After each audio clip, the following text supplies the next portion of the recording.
지난 며칠 동안 우리 한국은 그 최순실 게이트 때문에 온 나라가 마비되어 얼어붙었습니다. 거론되는 당사자들은 물론 대통령을 비롯한 청와대 정치권 사회 전반에 걸쳐서 우리 사회가 어디로 흘러갈지 모르는 그런 위기에 처해져 총체적 난국을 겪고 있는 때입니다. 그런가 하면 북한에는 핵무기로 얼음장을 놓고 있고 한국의 경제를 이끌어가던 대기업이 휘청거리면서 이러다가 현 시점에서 우리에게 제2의 경제 위기가 오지 않을까라고 하는 그런 위기 속에 이걸 이끌어가야 될 대통령과 정치권이 완전히 소용돌이 속에서 엄청난 지금 불안을 갖고 있는 난국의 때입니다. 우리 모두가 생각해 보면 대통령이 왜 그랬을까? 참 이해할 수 없다라고 하는 그런 얘기를 많이 합니다. 한심하다 하는 생각도 들고요. 그러나 오늘 이 자리에서 그런 얘기를 하려고 그런 건 아닙니다. 한 가지 제가 목회자로서 또는 크리스찬으로 생각할 수 있는 것은 대통령이 왜 그랬을까라는 것을 이렇게 추적해 보면은 몇 가지 짚히는 게 있어요. 그게 뭐냐면은 그 자리가 보통의 자리가 아닌 너무 높은 자리다. 고독한 자리다. 그런 생각이 들고요. 또 성장 배경을 생각해 보면은 양 부모를 전부 총으로 권총 사건으로 잃어버렸던 그런 입장에서 또 동생이 있고 또 동생이 둘이나 있고 조카가 있는데도 친척들과 별로 관계를 못하는 그러다 보니까 어떤 사람이 가지고 있는 그 공허한 문제를 해결하지 못해서 이런 것을 그 이상한 쪽에다 놓고 대화를 하고 풀어가다가 그만 이런 위기를 겪고 말았다는 거죠. 그래서 이번에 기회를 많은 사람들이 종교적 어떤 형태다 그런 얘기를 하면서 그렇게 힘들고 어려울 때에 그 이단의 사람을 만나서 그만 이렇게 꼬여져 버리고 말았다라는 말이죠. 근데 우리 국민들이 우울증 걸릴 것 같아요. 왜 우리는 좋은 대통령을 갖지를 못할까? 제가 미국 가보니까 미국은 모든 대통령마다 그 기념관이 있어요. 기념관이. 미국에 이제 우리 그리스도교회 출신의 대통령이 가필드라는 대통령이 있는데 미국 가니까 가필드 대통령 기념관이 있더라고요. 워싱턴에. 근데 그 대통령마다 기념관이 다 있어요. 근데 우리는 왜 이렇게 대통령마다 곤욕을 치르고 어려움을 당해야 되나? 생각해보면 너무나도 안타까운 마음 한이 없습니다. 시편 40편에 보면 다윗은 이런 얘기를 합니다. 내가 여호와를 기다렸더니 귀를 기울이사 나의 부르짖음을 들으셨도다. 나를 기가 막힐 웅덩이와 수렁에서 끌어올리시고 내 발을 반석에 두사 내 걸음을 견고하게 하셨도다. 그랬어요. 그야말로 깊은 웅덩이와 수렁에서 끌어올리시는 주님. 여러분 우리가 이 나라가 정말 웅덩이에 빠지고 수렁에 빠진 이때에 우리가 정말 해야 될 게 뭐냐? 하나님의 민족을 깊은 웅덩이와 수렁에서 끌어올려 주세요 라고 하는 간절한 기도밖에 우리가 할 것이 없는 아니 교회가 그것을 해야 될 책임자로 지금 서 있는 그런 때입니다. 여러분과 제가 함께 이 나라를 위해서 기도하면서 이 나라의 이 위기를 잘 극복해 갈 수 있어서 우리가 이 어려움이 없이 나라가 이 난국을 잘 이겨나갈 수 있도록 기도하는 것 잊지 말기를 바랍니다. 지난달 9월 9일 새벽 4시에 서울 마포구 서교동에서 원룸 건물 5층 건물에서 불이 났습니다. 불이 왜 나느냐 하면 20대 남녀가 서로 교제를 했는데 아가씨 쪽에서 이제 그만하자 절교를 선언을 했습니다. 그랬더니 이 남자가 화가 나서 불을 질렀는데 그 집에 새벽에 불을 질러버렸어요. 그래서 그 불이 확 타올라서 건물 삽시간에 건물 전체를 덮쳤습니다. 불 연기를 마시고 밖으로 뛰쳐나온 사람이 20대 안치범이라고 하는 청년이에요. 비디오를 보니까 이 사람이 밖으로 뛰어나와서 반바지 차면 뛰어나왔다 보니까 불길이 솟으니까 다시 그 건물로 뛰어들어가지고 막 문을 두들겨서 여기 불났어요, 도망가세요, 불났어요, 도망가서 막 두들겼어요. 새벽에 고요한 시간에 잠자는데 대문을 두들기면서 그러니까 사람들이 전부 깨어서 한 사람도 안 죽고 다 나왔어요. 그런데 28살 안치범 그 사람은 연기를 너무 많이 마셔서 10하루 만에 결국은 숨을 거두고 말았습니다. 그 가족들이 얘기가 나왔는데 가족들이 그런 모습을 봤대요. 어느 위기에서 그걸 구해야 될까 말까. 그럴 때 그 TV를 보면서 어머니가 그랬더니 치범아, 너는 저런 장면을 맞이하면 내 몸을 먼저 생각해. 그랬더니 이 청년이 엄마 그 무슨 말이에요? 위기에서 사람을 건져야지 지 몸 관리한다고 말이나 되는 거예요. 화를 냈대요. 그 화에 따라서 그 얘기에 따라서 그대로 살았던 사람. 그래서 결국은 28에 그런 딴 사람을 구하고 불길에서 구하고 자기는 죽고 말았습니다. 우리 정부는 이런 사람을 의사다다 그렇게 정하고 그 가족의 무슨 매덕을 주고 그리고 그 사람을 국민묘지에 안장을 한대요. 여러분 저는 그 장면에 관한 얘기를 여러 가지 글을 읽었습니다. 그때 우리가 어떻게 했을까? 불길이 지금 탑니다. 그 안에 사람들이 자고 있습니다. 틀림없이 죽습니다. 그때 어떻게 해야겠냐? 내 안전을 생각하고 내가 안 들어가고 안전하게 내가 피하면 나는 살 수 있습니다. 누가 타달 것도 없습니다. 그런데 그 자리에 뛰어들어서 문을 두들기면서 여기 불났어요, 불났어요. 불이라고 과음을 줬던 사람은 사람을 구원했습니다. 그리고 그는 그대로 숨을 거두었습니다. 여러분 저는 그 장면을 보면서 오늘 크리스찬들에게 하시는 하나님의 말씀이 떠올랐습니다. 죽어가는 사람들을 보면서 우리는 어떻게 해야 되느냐? 여러분은 어떻게 해야 되고 저는 어떻게 해야 합니까? 틀림없이 죽어가는데 틀림없이 저 사람이 지금 죽어갈 수밖에 없는데 그 모습 보면서 우리는 어떻게 해야 됩니까? 무슨 말을 해야 합니까? 하나님은 여러분과 저를 소방수로 영적인 그런 의사자로 우리를 불러 세우셨습니다. 그래서 죽어가는 생명들을 구원해내라고 하는 책임을 우리에게 맡기셨습니다. 이 책임을 맡은 사람의 한 마음이 오늘 성경의 본문에 나옵니다. 그게 예레미야입니다. 예레미야 우리 읽은 말씀 9절이 바로 그 본문입니다. 내가 다시는 여호와를 선포하지 아니하리라 하면은 그의 이름으로 말하지 아니하리라고 하면은 내 마음이 불붙는 것 같아서 골수에 사무치니 답답하여 견딜 수 없나이다. 죽어가는 생명을 보면은 마음이 불이 붙어서 골수에 사무쳐서 견딜 수 없어 답답해서 어쩔 수 없이 내가 뛰어들어가고 전하고 그 사람을 구원해낼 수밖에 없는 그런 사람이다. 그것이 예레미야의 고백입니다. 오늘 예레미야서를 보면서 우리가 함께 내 마음에 불붙는 것 같아서 라는 제목으로 말씀을 나눕니다.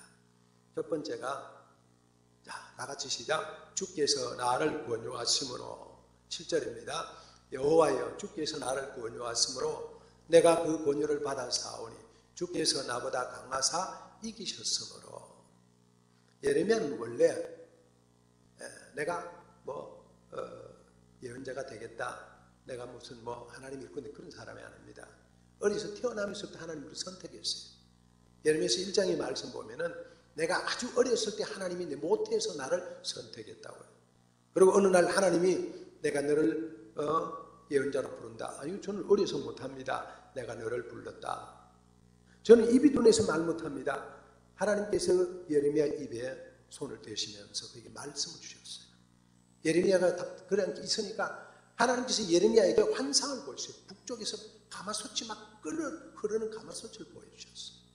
그리고 그의 마음을 불타게 하셔서 예레미야로 하여금 예언자가 되게 하셨습니다. 그래서 말합니다. 여호와여 주께서 나를 구원하셔서 내가 복음 전하는 사람이 되었습니다. 주께서 나보다 강하심으로 나를 이기셨기 때문에 내가 이 일꾼이 되었습니다. 이 일꾼이 되어서 내가 말씀을 선포하다가 수많은 조롱거리가 되었습니다. 지금도 조롱거리게 됩니다. 사람마다 종일토록 나를 조롱하나이다. 그런 얘기를 합니다. 그러면서도 그는 하나님으로부터 부름받은 자임을 고백합니다. 여러분, 이 고백이 우리의 고백이 되기를 바랍니다. 여러분의 고백이 되기를 축복합니다. 하나님이 나를 권유하셔서, 하나님이 나를 이기셔서 내가 하나님의 져서, 하나님이 나를 불러서 하나님의 일꾼이 된 사람들입니다. 여러분, 저는 누구예요? 복음을 전하는 일꾼입니다. 우리는 하나님의 말씀을 전하는 일꾼들입니다. 우리는 하나님도 부름받아 하나님께서 져서 하나님의 일을 맡기셔서 그 일을 맡은 하나님의 사람들입니다. 여러분과 제 안에 그런 소명감이 넘치기를 축복합니다. 한 가지 여러분에게 짚고 넘어갈 것이 있습니다. 하나님과 싸워서 이기려고 하지 마세요. 하나님을 맡기시면 아멘. 하나님이 하라면 아멘. 그 사람이 복입니다. 하나님이 하는데 나는 절대로 못합니다. 안 나겠습니다. 그러면 여러분 실패합니다. 하나님이 하라면 네. 저는 아주 어릴 때에 하나님의 부름을 받았습니다. 그리고 그냥 그 길에 네 걸고 살아왔습니다. 못하겠다고 도망가고 안 하겠다고 옆길로 가면은 갈 수 있었겠습니다만 그 길은 행복한 길이 아니에요. 하나님과 싸워서 이기려고 하지 마세요. 하나님이 내게 일을 맡기면 아멘하고 그 일을 내 의지와 상관없이 하나님이 나보다 강하심으로, 하나님이 나를 이기셨으므로 그 일을 맡기신 거예요. 그래서 여러분, 하나님의 권유하심으로 여러분과 저는 권유를 받아서 이 자리에 온 사람들입니다. 믿으시기를 예수님의 이름으로 축복합니다. 여러분, 성경은 우리를 증인이다 그렇게 말합니다. 헬라말로 증인은 말투스라는 말인데요, 순교자 또는 하나님의 사람이라는 말입니다. 하나님은 우리를 하나님의 사람으로 삼으셨습니다. 하나님은 우리를 순교자로 삼으셨습니다. 그래서 우리가 증인이 되게 하셨습니다. 여러분과 저는 증인입니다. 무슨 증인이냐? 예수 그리스도가 이 땅에 하나님을 나타내는 증인으로 이 땅에 오셨습니다. 예수 그리스도가 십자가에 못 박혀 죽으셨습니다. 그리고 우리를 구원해내셨습니다. 예수님이 하나님의 증인이 되고 그 예수 그리스도로 말미암아 우리가 내가 받은 예수, 내가 믿은 예수, 이 예수를 소개하고 증거하는 증인이 된 거예요. 이사야 43장에서 이사야는 말합니다. 나 여호와 말하노라 너희는 나의 증인, 나의 종으로 택함을 입었나니라고 말합니다. 우리는 하나님의 증인입니다. 우리는 복음의 증인입니다. 요한계시록 3장 14절에 사도 요한은 예수를 참되시고 정성된 증인이라고 말합니다. 그 예수 그리스도가 십자가에 죽으셔서 그 증인이 되신 주님이 그 다음에 사도행전 1장 8절에 오직 성령이 너희에게 너희가 권능을 받고 예루살렘과 온 유대와 사마리아와 땅끝까지 이르러 내 증인이 되리라. 여러분과 저를 땅끝까지 이르러 증인으로 삼으셨습니다. 우리가 증인입니다. 그래서 우리는 증인입니다. 주께서 나를 권유하셔서 증인으로 삼았단 말이에요. 여러분과 저는 복음의 증인입니다. 주님이 강하셔서 나를 이겼기 때문에 내가 증인이 됐습니다. 여러분과 너를 증인으로 삼으신 하나님께 감사하면서 나는 증인이다. 그렇게 사시기를 축복합니다. 자, 여러분 다 저를 따라서 나는 복음의 증인이다. 할렐루야. 어떻게 증인이란 말이 무슨 말이라고요? 말투스, 순교자다. 하나님의 사람이다. 우리는요, 하나님의 사람으로 살면서 예수를 증거하는 사람이에요. 여러분, 제가 이 복음의 증인 되시기를 예수님의 이름으로 축복합니다. 근데 이 복음의 증인된 사람이 어떻게 살아야 되는지를 오늘 예레미야를 통해서 보여주는 거예요. 예레미야가 이런 삶을 살았어요. 자, 시작. 나의 마음이 불붙는 것 같아서 견딜 수 없나이다. 예레미야가 복음의 증인이 되고 나니 그 마음이 불이 붙어서 견딜 수 없는 거예요. 9절 시작. 내가 가시는 여호와를 선포하지 아니하며 그의 이름으로 말하지 아니하리라 하면 내 마음이 불붙는 것 같아서 골수에 사무치니 답답해 견딜 수 없나이다. 예레미야가 이스라엘 백성들에게 하나님 말씀 준 거예요. 백성들이 안 믿어요. 그리고 막 감옥에 가두고 매를 치고 옷을 벗기고 온갖 고통을 당해요. 하다 견뎌서 내가 이제는 그만하리라, 못하리라, 내가 힘들어, 내 한계 여기야. 그리고 돌아서면 내 마음이 불이 붙어서 견딜 수가 없는 거예요. 왜? 하나님의 심판이 다가오니까. 하나님의 심판이 곧 다가와서 이스라엘 백성들이 멸망당한 걸 보니까 견딜 수가 없는 거예요. 그래서 또 나가고 또 나가고 또 나가는 거예요. 여러분, 이게 사명자입니다. 여러분과 제 마음에 심령에 불이 붙어서 견딜 수 없는 그런 사람들이 될 수 있기를 예수님의 이름으로 축복합니다. 진실한 예언자의 정말한 고백입니다. 예레미야 고백의 백미입니다. 그는 수많은 사람들에게서 하나님의 심판이 다가옵니다. 여러분, 하나님을 믿으세요. 하나님 회개하세요. 그런 얘기를 하면 사람들이 막 매를 때리고 핍박을 하고 감옥에 가두고 옷을 벗기고 너무너무 힘드니까 그만해야 된다는 생각이 드는 거예요. 그만하겠다고 생각하면 그 마음이 또 불이 붙는 거야. 안 할 수가 없는 거예요. 왜? 사람들이 죽으니까요. 영어 성경이 이 구절을 이렇게 말해요. 내 마음 속에 있는 하나님의 말씀이 불과 같아서 그 불이 나의 뼈를 사릅니다. 하나님의 말씀이 우리 안에 있는데 이 영혼의 이 말씀이, 이 안에 있는 말씀이 이게 불이 붙어서 내 가슴을 불태우는 거예요. 그래서 이 안이 뜨거워서 견딜 수가 없는 거예요. 그러니까 입을 열고 복음을 증거하고 예수를 증거하는 거예요. 이게 크리스찬이란 말이에요. 사랑하는 성도 여러분, 여러분이 가슴이 뜨거워지기를 축복합니다. 그러잖아요. 우리는 여기는 어떻게 해야 돼요? 여기는 아주 차가워야 되고 냉철해야 되고, 여기는 어떻게 해요? 뜨거워야 됩니다. 근데 거꾸로 된 사람들 있죠. 여기는 막 뜨거워서 정신이 없는데 여기는 냉랭한 사람 있죠. 여기에 뜨거운 사람이 좋습니다. 할렐루야. 저는 우리 교회가 기도하면 크게 기도하는 게 좋아요. 새벽에 기도하면 새벽 예배 때만 열심히 기도하는 분들이 계세요. 그래서 그게 그렇게 좋아요. 왜냐하면 이 가슴이 뜨거운 사람들, 그분들이 전도하고 그분들이 기도하고 그분들이 봉사하고 그분들이 헌신하고 그래요. 여러분, 여기가 차고데 여기가 나중에 제가 늘 비판하고 조용히 앉아있는 건 그건 불행한 겁니다. 가슴이 뜨거워지기를 예수님의 이름으로 축복합니다. 가슴에 불이 붙기를 축복합니다. 왜 그래요? 죽어가는 사람 몸에 견딜 수 없는 거예요. 건물에 불이 붙어 사람들이 지금 다 죽어가는데 가만히 살았다고 불구경하고 있어 안 된다 그런 말이에요. 어떻게 해요? 여기 불났어요 두들겨야 된다 그런 말이에요. 영혼 구원에 대한 뜨거운 열정이 그의 마음에 타올라야 된다 그런 말이에요. 여러분 천국에 있는 것을 확실히 믿으시나요? 정말로 믿으시나요? 여러분 죽으면 천국 간다는 걸 믿으시나요? 여러분 오늘 죽어도 천국 간다는 걸 확실히 믿으시나요? 그럼 예수 안 믿으면 지옥 간다는 것도 믿으시나요? 우리 주위에 그런 사람들이 얼마나 많아요. 그런 사람들 보면서 가만히 두면 뭐와 같아요? 지금 불이 났는데 불 났다고 말하지 않는 사람과 똑같은 거예요. 그러면 안 된다고 하는 말이에요. 이 안에 불이 나요. 우리 안에 불이 나가지고 그들 막 전하고 좀 견딜 수 없는 마음으로 전해야 돼요. 자, 찬송 500장 찬송합니다.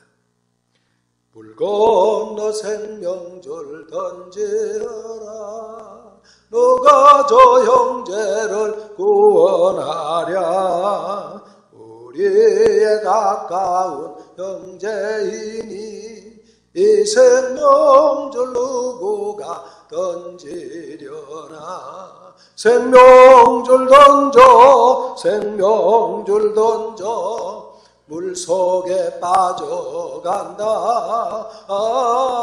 생명줄 던져 생명줄 던져 지금껏 건지어라 잊어 너 빨리 생명줄 던지어라 형제여 너 어찌 지체하나 보아라 저 형제 빠져간다 이곳저곳 타고서 속히 가라 생명줄 던져 생명줄 던져 물속에 빠져간다. 생명줄 던져 생명줄 던져 지금 곧 던지어라. 할렐루야. 사람이 물에 빠져 흘러가는데 불이 타서 지금 타오르고 사람이 가니 죽는데 가만히 있어서 안 된다 그런 말이죠. 내가 위험하더라도 가야 되고요. 그들을 구하기 위해서 불이 났다고 들어야 되고 밧줄을 던져야 되고요. 그 사람을 구해야 될 책임자들이다. 여러분 가슴 속에 뜨거운 감격이 넘치기를 예수님의 이름으로 축복합니다. 그런데 복음을 전하면 비방하는 무리들이 있습니다. 자, 10절 시작. 나는 무리의 비방과 사방이 두려움을 드러나이다. 그들이 이르기를 보소하라. 우리도 보소하리라 하오니 내 지난 것도 다 내가 실족하기를 기다립니다. 이런 복음을 전하면 반드시 뭐가 있어요? 복음을 전하면 반드시 비방하고 반대하는 세력이 있어요. 가까이는 내 안에부터 내가 이걸 해야 되나 그런 생각이 들고요. 멀리는 가까운 친구들, 멀리 주위의 사람들이 반드시 반대하는 사람이 있습니다. 비판하는 사람이 있습니다. 복음의 반대 세력이 있습니다. 어떻게 하란 말이에요? 그런 비방 소리를 들을 때에 내가 거기에 좌절하면은 쓰러지 않고 마는 거예요. 그럼 어떻게 해야 돼요? 내가 그 안에 내 안에 불타올라서 거기서 극복할 수 있어야 됩니다. 이겨나가야 됩니다. 반대 소리 있더라도 어떤 세상의 소리 있더라도 그걸 이길 수 있는 이 사람은 영적인 내공이 있어야 됩니다. 그래서 흔들거리지 않아 그런 사람. 여러분 영적인 은혜의 장고들이 있어야 된다 그런 말이 있어요. 내 안에 이 안에 은혜의 장고가 있어야 되는 것처럼 내 안에 심령의 장고가 있어야 됩니다. 그게 뭐예요? 나는 구원받은 하나님의 사람이다. 하나님 나와 함께 하신다. 하나님 나를 축복하신다. 어떤 경우도 하나님이 나의 편이다. 그런 믿음이 내 안에 있으면 누가 뭐라 할지라도 내가 지지 않고 복음을 전하는 사람이 되는 거예요. 그죠? 누가 뭐라 할지라도 영원불이 앞장설 수 있는 사람이 되는 거예요. 그래서 여러분 예레미야 애가설 보면 예레미야는 막 눈물을 흘리면서 그들을 위해서 애통합니다. 그들이 하나님 말씀 듣지 않아서 좌절하는 모습을 보고 애통하는 거예요. 그러면서도 또 전하고 또 전하고 또 전하는 거예요. 여러분 거기 이 안에 영적인 은행의 장고가 있을 그런 거예요. 사랑하는 성도 여러분, 세상이 아무리 변한다 할지라도 우리가 반드시 해야 될 한 가지 있습니다. 우리 자신 위대한 사람으로 만드는 거예요. 여러분 우리 자신을 좌절하게 만들면 안 됩니다. 내 스스로를 약한 사람으로 존재하는 사람 만들어야 됩니다. 나는 가치 있는 사람을 만들어야 됩니다. 그게 뭐냐면 내 안에 복음이 있다는 거예요. 내 안에 하나님의 사랑이 있다는 거예요. 그래서 나는 하나님의 사람이라는 거예요. 세상 사람과 다르다는 거예요. 내가 가치 있는 사람입니다. 여러분 왜 내가 가치 없는 사람 나를 아무렇게 활용하고 아무렇게 행동하고 아무리 쓸 수 그럴 수 없잖아요. 내가 가치 있는 사람이에요. 그래서 이 가치 있는 사람 이 안에 복음이 있어요. 언제든지 반대가 있어도 복음을 전할 수 있고 누가 뭐라 할지라도 나는 내 일을 할 수 있는 사람이 되는 거예요. 이 안에 내공이기 때문에 그러는 거예요. 여러분과 제 안에 그런 감격이 있는 사람이 뜨거움이 있다.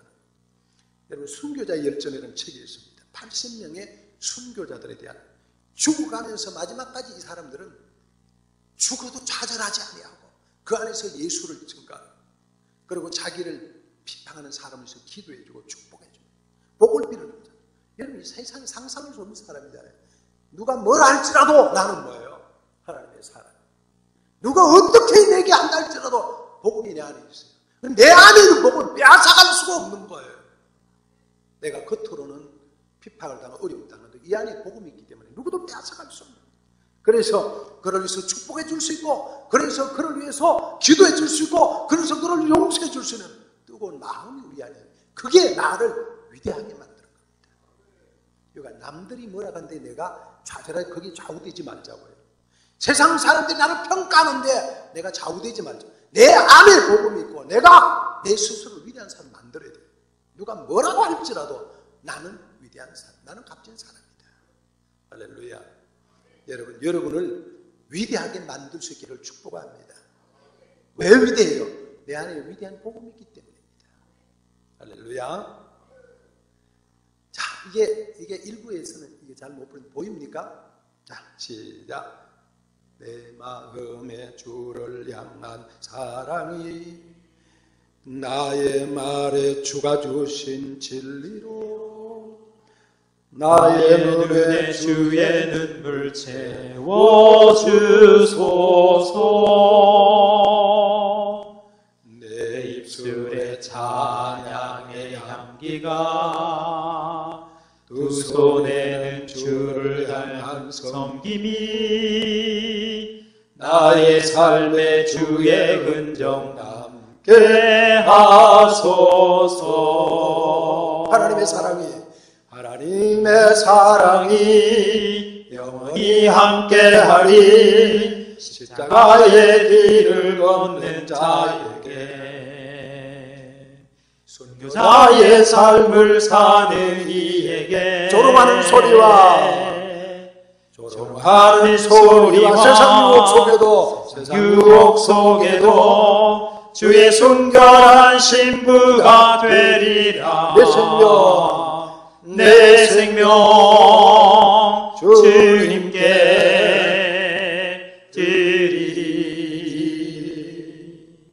여러분, 이 찬송 가운데 내 마음의 주를 향한 사랑이 있고 나의 말엔 주가 주신 진리가 있다는 말이죠. 내 말에 주의 주신 진리가 있어서 내가 이 말을 전하고 내 입술로 이를 전해서 나로 하여금 하나님의 사람으로 세워져 간다는 거예요. 그래서 조롱하는 소리가 있고 세상의 유혹이고 별의별 게 다 있어도 나는 주의 순결한 신부가 될 거라고 다짐하는 거예요. 여러분, 그런 위대한 인생으로 여러분을 세워갈 수 있기를 축복합니다. 마지막으로 최후의 승리자가 됩니다. 자, 11절 시작. 그러하오나 여호와는 두려운 용사 같으시며 나와 함께 하심으로 나를 박해하는 자들이 넘어지고 이기지 못할 것이며 그들은 지혜롭게 행하지 못함으로 큰 지옥을 당하오니 그 지옥은 길이 잊지 못할 것이니이다. 할렐루야. 복음을 전하는 자들은 최후의 승리자입니다. 지금 역사가 그렇게 말해주고 있습니다. 여러분, 예수는 이 땅에 오셨다가 십자가에 죽었습니다. 그러나 그 예수님의 복음이 최후의 승리라서 지금도 지구 절반이 예수 믿는 사람으로 바뀌어져 있습니다. 스데반이 돌에 맞아 죽었습니다. 실패하는 것 같습니다. 그러나 그는 실패자가 아니고 승리자로 지금도 복음은 그렇게 우리에게 알려주고 있습니다. 로마 감옥에 죽은 사도 바울은 그는 실패자가 아니에요. 그가 전한 복음의 말씀 지금도 온 인류에게 전달되고 있는 것입니다. 여러분, 누가 최후의 승리자냐? 복음을 전해서 복음에 사는 사람이 최후의 승리자입니다. 이 다음에 여러분과 제가 하나님 앞에 갑니다. 가서 할 수 있는 말이 뭘까요? 우리의 자랑, 여러분 미모, 건강, 돈, 재능, 업적, 아무것도 아닙니다. 우리가 할 수 있는 것은 내가 영혼을 위해서 얼마나 노력했냐, 그것만 남을 것이고 그것만 물을 것입니다. 여러분, 그때 가서 최후의 승자는 복음에 뜨거웠던 사람입니다. 여러분, 가슴이 불이 붙어서 그 뜨거움으로, 그 열정으로, 그 정성으로 하나님 앞에 아름답게 가슴이 불 붙어 승리자로 살게 되기를 예수님 이름으로 축복합니다. 할렐루야! 할렐루야!